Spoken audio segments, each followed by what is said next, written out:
성삼위일체 하나님 아버지의 은혜와 평강이 함께 하시기를 주의 이름으로 기원드립니다.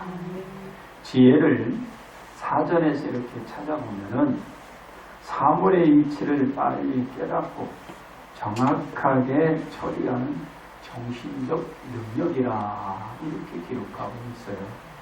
이 지혜의 의미를 또 하나님에게서 또 찾자면은 잠언서 1장 7절에서 볼 수 있습니다. 또 9장 또 10절에서 볼 수가 있어요. 즉 여호와를 경외하는 것이 지식의 근본이라고 여긴 지식이 곧 뭐요? 지혜의 발판이에요. 그러니까 똑같은 거예요. 똑같은 거.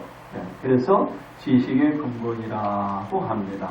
사전적 의미는 바로 그와 같이 관찰이나 또 경험을 통해 얻어지는 체험적 지식을 뭐라고 그래요? 세상에서 얘기하는 지혜야.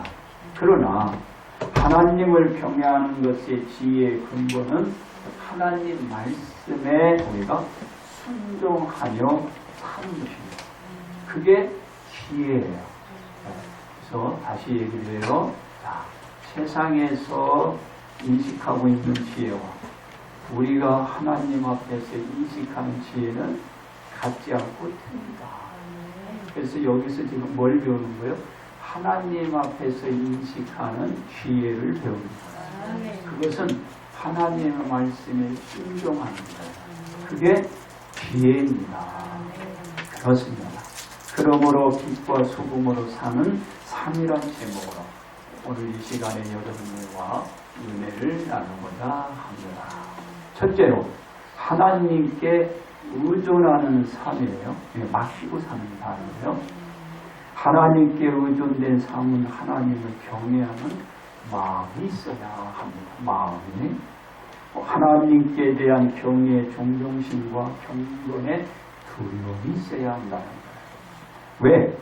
하나님을 경외하는 것이 지혜의 근본이고 그 지혜가 하나님의 말씀을 준행할 때 생기기 때문입니다. 이 마음으로 하나님의 말씀인 빛과 소금으로 사는 것이죠. 그렇습니다. 오늘 본문의 하나님의 말씀은 마음의 경영은 사람에게 있어도 말의 응답은 여호와께로부터 나오느니라고 합니다. 자신의 모든 일에 대한 생각과 계획은 여호와로 말미암아 이루어지니 하나님을 의존하며 맡기도록 한 것입니다. 이는 사람의 지혜와 명철이 뛰어나고 그 계획이 훌륭해도 온전히 하나님께 달려 있다라는 것입니다. 자신의 모든 계획을 이루기 위해서 하나님께 의존하는 빛과 소금으로 사는 삶이 있어야 한다는 것이죠. 그렇습니다. 사람의 행위가 자기 보기에는 모두 깨끗하여도 여호와는 심령을 감찰하신다라는 믿음을 또 지녀야 합니다.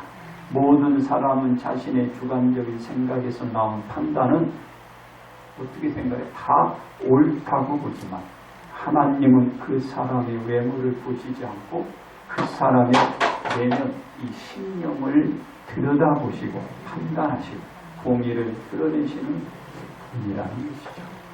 틀려요. 그래서 사람과 하나님의 판단 근거가 같지 않다. 다르다는 것을 보여주고 있는 것입니다. 그렇습니다.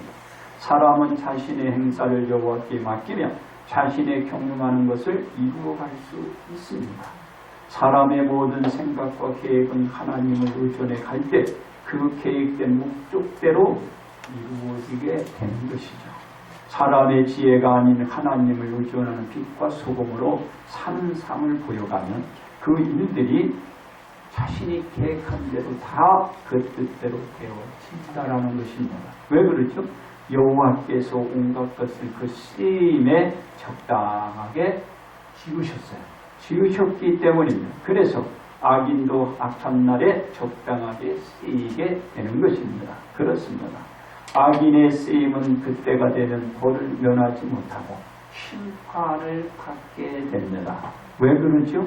하나님께서 지으셨으나 마음이 교만한 자를 여호와께서 미워하시기에 악한 자들의 손을 잡을지라도 하나님의 엄중한 심판은 벗어날까요? 벗어날 수 없다라는 것입니다. 그러나 하나님의 말씀을 준행하며 하나님께 의존하는 삶으로 사는 자와 함께하는 자는 인자와 진리로 인하여 죄악이 속하게 되고 여호와를 경외함으로 말미암아 악에서 떠나게 됩니다. 이는 의인과 함께 하는 자는 살게 되고 악인과 함께 손을 잡고 악한 짓을 하는 자는 심판을 벗을 수 없는 것입니다. 그래서 사람의 행위가 여호와를 기쁘시게 하면 그 사람의 원수라도 그와 더불어 화목하고 의로운 삶을 살 기회가 열리게 되는 것입니다. 그렇습니다. 모든 사람들이 의를 버리고 불의를 저지를 때에는 무슨 문제가 대두되나 물질의 문제가 늘 대두되게 됩니다.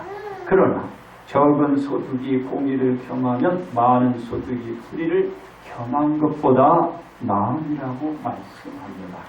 적은 소득일지라도 의를 드러내는 행위는 많은 소득으로 인하여 불의를 행하는 것보다 낫다라는 것입니다. 이는 많은 소득으로 인하여 탐심과 정욕된 것으로 번뇌하는 것보다 적은 소득으로 공의를 드러내는 빛과 소금으로 사는 삶이 낫다라는 것입니다.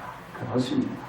사람은 자신의 마음으로 자기의 길을 계획할지라도 그 자신의 걸음을 인도하시는 이는 누군가 여호와이시니라고 했습니다. 왜 그러냐면 여호와께서 그 사람의 모든 경영에 따른 계획을 결정하시고 그가 걷고자 하는 모든 길을 지시해 가며 이끌고 인도해 주시기 때문입니다. 그래서 사람은 자신의 뜻 아닌 누구를 의존해요?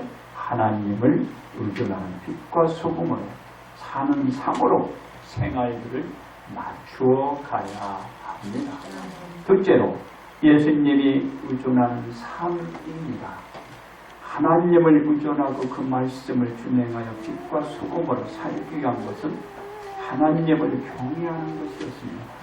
그 생활이 지혜를 얻고 그 빛과 소금으로 사는 삶을 살 수 있습니다. 그 얻어진 지혜가 하나님께 경외하는 빛과 소금으로 사는 삶을 보여주는 것입니다. 그렇습니다. 예수님이 의존하는 삶은 세상 구원을 위한 것이었습니다. 이는 예수님께서 하나님으로부터 보내심을 받을 때 정하여진 삶이었습니다. 즉 예수님께서 자기 백성을 그들의 죄에서 구원할 자로 오신 것이죠. 이 예수님의 삶을 이루시기 위하여 하나님의 말씀들을 드러내는 빛과 소금으로 사는 삶인 복음을 전하는 그것이 예수님의 사역입니다. 세상을 구원시켜 온 인류로 하여금 하나님께로 돌아오게 하는 예수님의 사역입니다. 그렇습니다. 예수님이 사역을 시작한 시점은 예수님의 나이가 몇 세였나요? 30세부터 복음의 사역을 시작하셨습니다. 예수님의 종기는 어릴 적부터 남다르셨지만 세상에 드러내지 않고 복음 전파에 그때까지 기다리시다가 때가 되었을 때 세상 밖으로 30세에 나오시게 된 것입니다. 그 전에 예수님의 등장을 하나님께서 허락하셨나요? 허락하지 않으셨어요. 왜? 때와 시기가 안 됐거든요. 왜 하나님이 허락하지 않으셨어요? 그래서 예수님은 세상에 드러나지가 않았습니다. 하나님이 섭리 속에 예정해 두신 그때가 될 때까지 하나님이 예수님을 훈련시키고 있는 거예요. 드러내지 않는 거예요. 바로 그때가 될 때 예수님의 사역은 시작돼요. 그전에는 없었습니다. 그렇습니다. 그러나 예수님께서 어떤 분이라는 것을 잘 알고 있는 어머니 마리아, 아버지 요셉, 그 자신들의 잘 알고 있었어요. 그 자신들의 마음이 있었지만 그 마음을 드러내지 않았습니다. 더욱이 마리아는 지난 예루살렘에서 있었던 일로 어린 예수께 대한 생각을 어떻게 했다? 마음에 품고 있었다 그랬어요. 그런데 그도 역시 예수님께 대한 일들을 드러내지 않고 하나님의 말씀대로 그때를 기다리고 있고 그 어떤 행위를 종용하거나 재촉하지도 않고 하나님의 계획인 그때만 그 어머니 마음속에 담그고 예수님이 그때를 기다리는 거예요. 얼마나 오래 걸리지. 어린 것이 30세 되니 좀 오래 기다려요. 시간을 기다리는 거예요. 우리가 한다고 해서 하나님이 이끌 끌어주셔야 돼요. 기다려야 기다려. 그렇습니다. 그때와 그 시기는 누구도 알 수 없습니다. 예수님도 하나님의 때를 모른다고 하셨습니다. 왜냐하면 사람들이 예수님께 다가와서 이렇게 묻습니다. 이스라엘 나라를 회복하시니 이때니까 라고 물을 때 예수님 대답하시기를 때와 시기는 아버지께서 자기의 권한에 두셨으니 너희가 알 바 아니야. 이렇게 얘기하셨어요. 너희는 알 바가 아니야. 그러니까 때와 그 시기를 기다린다. 그렇습니다. 그때와 시기는 그 누구도 알 수도 없거니와 알려고 했어도 안 되고 그때와 시기를 기다리고 있어야 하는 것입니다. 그렇습니다. 그때와 시기를 기다려야 하는 것은 예수님께서도 예가 될 수 없다는 걸 보여주는 거예요. 그렇다면 그 백성들은 더할 나위 말할 것도 없잖아요. 예수님도 기다려야 되는데 우리가 왜 못 기다려요? 예수님 몇 년 기다려요? 30년. 네? 30년을 기다렸어요. 그렇다고 능력이 없나? 있잖아요. 그리고 그분이 누구였나요? 하나님의 아들이라고 분명히 천명하고 있잖아요. 그런데 예수님도 30세까지 기다렸어요. 30년 기다립니다. 그리고 때가 되니까 예수님이 세상에 나와 복음을 전하 주셨고 그리고 세상에 또 예수님께서 드러내주는 거예요. 그래서 예수님이 의존하고 가야 할 그 십자가의 길 역시도 때가 되지 않으니까 그 십자가를 지시기 위해 나아가 십자가를 지고 싶지만은 때가 안 되니까 십자가를 지을 수 없어요. 없는 거예요. 그 십자가 지우는 거 내가 의지대로 되나요? 안 되는 거예요.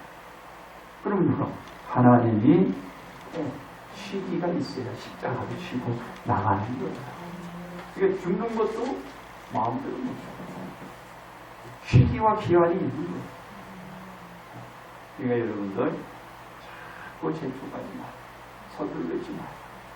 조급하지 마.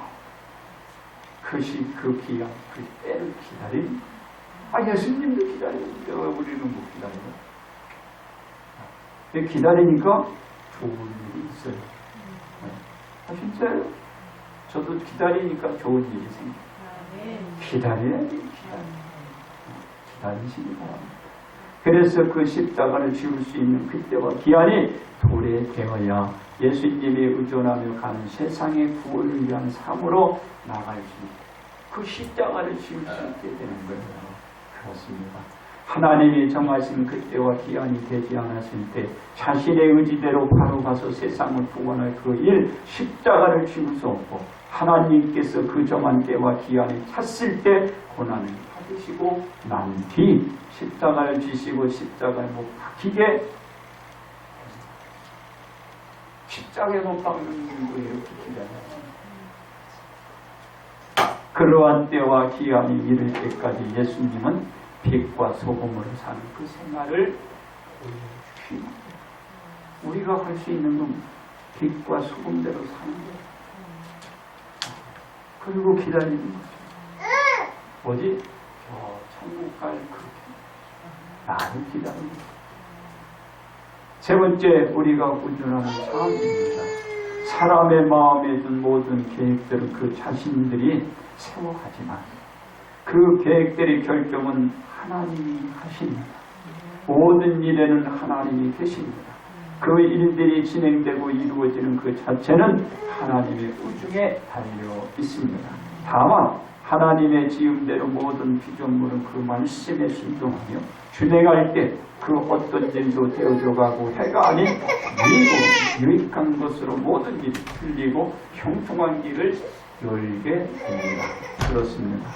사람의 일은 처음도 끝도 보장도 희망도 걸 수 없지만 하나님의 일은 처음이든 나중이든 바람이나 소원을 걸어볼 수 있습니다. 왜냐하면 사람의 마음에는 많은 계획이 있어도 오직 여호와의 뜻만이 완전히 서리라고 말하고 있기 때문입니다. 사람이 자신의 뜻이 아닌 하나님의 뜻 범주 안에서 하나님만 의존하는 삶으로 나간다면 그 어떤 뜻도 계획도 다 이루어갈 수 있다라는 것입니다. 그렇습니다.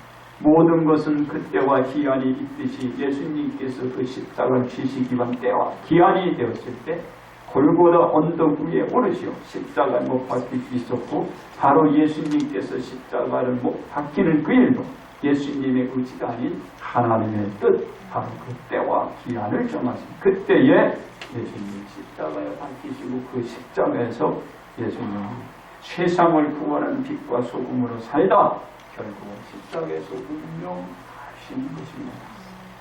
그러니 그 빛과 소금, 이 생활이 얼마나 귀하고 소중한지 알겠죠. 그 십자가를 지는 것도 그 말씀을 드러내고 그것을 보여가면서 때가 될 때야 질 수 있다.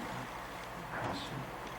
우리가 운전하는 삶은 오직 하나님 말씀에 따라 사는 것입니다. 그것이 지혜를 얻고 하나님을 경외하는 삶입니다. 이러한 우리의 삶은 지혜를 얻고 자연적으로 하나님을 경외하는 생활을 지속적으로 할 수 있게 됩니다. 그래서 우리가 운전하는 삶은 언제 어디에서든지 동일한 삶으로 빛과 소금으로 사는 삶이어야 합니다. 이 삶은 이번 여러분 추석 명절 똑같아요.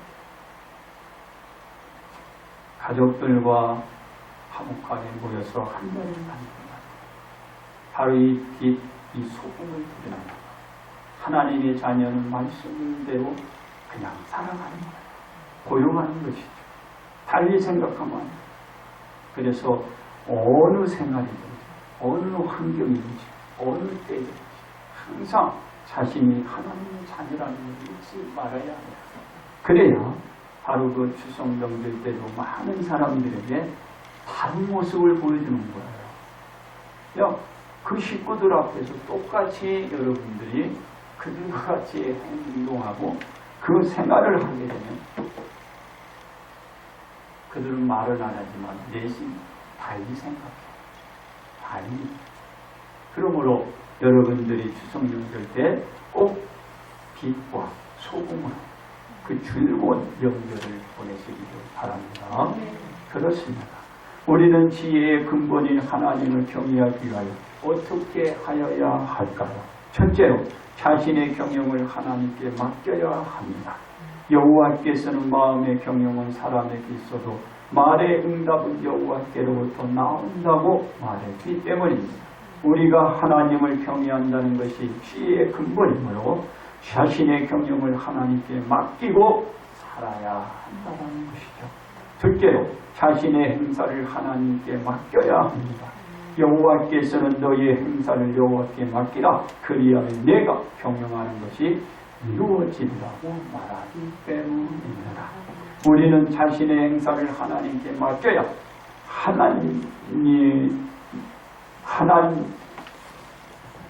하나님을 경외하는 지혜의 근본으로 살 수 있습니다. 셋째로 자신의 길을 하나님께 맡겨야 합니다. 여호와께서는 사람이 마음으로 자기의 길을 계획할지라도 그의 걸음을 인도하시는 여호와시라고 말하기 때문입니다. 우리는 지혜의 근본이신 하나님을 경외하기 위하여 우리 자신의 길을 누구에게 하나님께 맡기는 삶으로 살아야 하는 것입니다. 그렇습니다. 우리가 운전하는 삶 자체가 하나님을 경외하는 삶이어야 합니다. 왜냐하면 우리는 하나님의 말씀에 의하여 살았고 지금도 그 믿음으로 살아가기 때문입니다. 그래서 우리는 자신의 경영을, 자신의 행사를, 자신의 길을 오직 하나님께 맡기는 빛과 소금으로 사는 삶으로 살아가야 합니다. 그것이 하나님을 경외하는 지혜의 근본을 드러내시는 삶입니다. 그러므로 우리는 빛과 소금으로 사는 삶이어야 한다는 것을 명심하시기 바랍니다. 이제 결론 말씀을 드립니다. 하나님은 사람들로 하여금 자신의 경영과 행사 및 길을 하나님께 맡기도록 하였습니다. 그 이유는 사람들이 생각하며 구상하는 모든 일의 성사 여부가 하나님의 역정과 그리고 결정과 인도에 있기 때문입니다. 그래서 하나님께서 사람들로 자신을 의존하기보다는 하나님을 의존한 삶으로 살게 하였습니다. 그 일이 하나님을 경외하며 영화롭게 하는 일이죠. 빛과 소금으로 사는 지혜의 삶이라는 것입니다. 그렇습니다.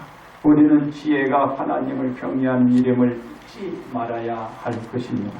지혜의 근본임도 잊지 말아야 합니다. 우리는 하나님의 뜻대로 오직 하나님의 말씀을 준행하는 빛과 소금으로 사는 삶이어야 합니다. 우리의 의지 아닌 하나님을 의존하는 삶으로 그리고 서두르지 말고 하나님의 뜻과 그 기한들을 여러분 기다리세요. 초조하지 마세요. 기다리면 됩니다. 언제까지? 예수님이 세상에 나온 그 시기를 한번 생각해 보세요. 너무 힘들다 할 때 예수님이 세상에 나와서 복음을 전해준 그 시간을 한번 생각해 보세요. 우리가 기다리는 거 몇 년 아닙니다. 뭐 사소한 것도 해결되려면요 3-4년이 걸려요. 3-4년 기다려야 돼요. 그러면 하나님이 하나님만 맡기고 그것 때문에 여러분들이 속상하지 마요. 그리고 그것 때문에 화를 내지 마시고 기다리면 되는 거예요. 누구를 구해? 예수님을 구하시고 30년을 기다려. 30년. 우리가 뭐 3-4년 금방 가잖아요. 가니까 좋은 일이 있더라고요. 기다리십시오. 그렇습니다. 그때와 기한이 언제일지라도 바로 소망을 갖고 포기하지 말고 그렇다고 낙심도 말고 그렇다고 해서 절망하지 말고 모든 것을 하나님께 맡기고 그때 그 순간을 기다리세요. 그러면 좋은 일이 있어요. 진짜 좋은 일이 있어요. 하나님이 다 바꾸라. 그들은 그들의 마음과 계획으로 다 덮었지만 하나님은 순간에 그걸 싹 바꾸나. 그 바꿔지면 이제 그 사람은 어떻게 됐어요? 아마 그 사람은 지옥일 거야. 그 집안이 다 지옥일 거야. 진짜 싹 바꿔. 그 죄의 죄값을 받아야 되고 또 그의 상한 백단을 치러야 돼. 그러니 얼마나 그들이 지금 지옥이겠냐. 그러니까 우리는 기다립시다. 그래서 그때 그 순간에 좋은 것들을 하나님 우리 여러분들은 복 받으시기 바랍니다. 그러므로 우리는 빛과 소금으로 사는 삶으로 온 성도가 복 받으시기를 주의 이름으로 축복합니다.